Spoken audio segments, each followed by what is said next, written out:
Maraming salamat, Mr. Presiding Officer. Magandang araw po. Good afternoon po. Okay, so sa inyo pong determinasyon sa inyong opisina, meron pong mga disallowances, no? Tungkol po sa kategorya ng mga gastos, kung sino po yung nag-disburse. Pero hindi po naging rason ng disallowance yung mga kakaibang pangalan. Tama po ba? Opo, tama po. Okay. Pero nakita po ninyo na may mga pangalan na kakaiba. May Piatos, may Bacon, Heart, Queso at kung ano-ano. Hindi nyo po naisip na baka red flag po ito? Dahil nga po ang audit namin is compliance lang po, hindi na po namin verify yung identity nung nakatanggap po.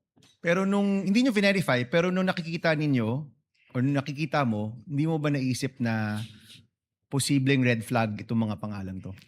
We presume po kasi regularity kasi po merong certification under oath yung SDO. This was used for the confidential operations of the agency and these are necessary and for legal purpose po yung naging paggastos ng confidential fund. Okay, so nag-consult na kasi yung iba naming abogado kay former Commissioner Heidi Mendoza.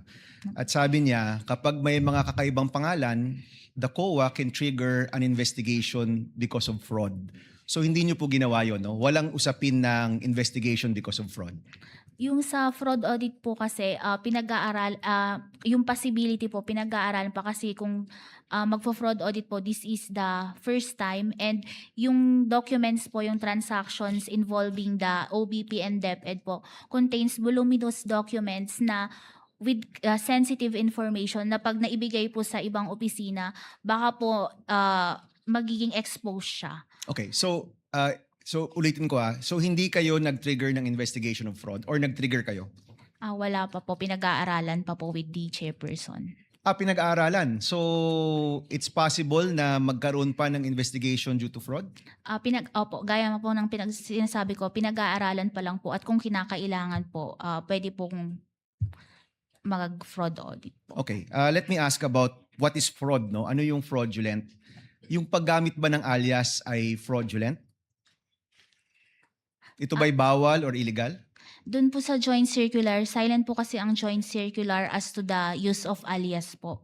Pero ang binabantayan po dito is dapat na ibigay po ito sa totoong tao at nagamit sa tamang confidential expenses. So thank you for that. So kung nagamit to sa talagang nakalagay doon, hindi ito fraudulent. Pero kung ito'y hindi naman nagamit doon sa nakalagay at kunyari nabulsa lang, fraudulent yon. Correct, no? Opo, tama Okay. po. Kung so yung bawat isang pangalan, dapat ba merong ring 1:1 na totoong tao sa likod nun? Or pwede kunyari may alokasyon ng 10 million tapos hinati-hati sa tagti 300,000 pero isang tao lang talaga yon. Yun po ba fraudulent?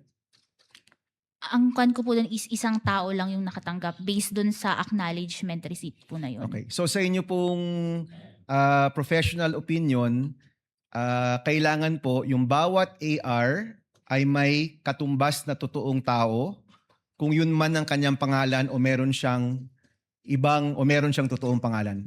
At yung nakalagay doon sa report na activity, yun dapat talaga yung nagawa. Tama po ba? Opo, tama po. Okay.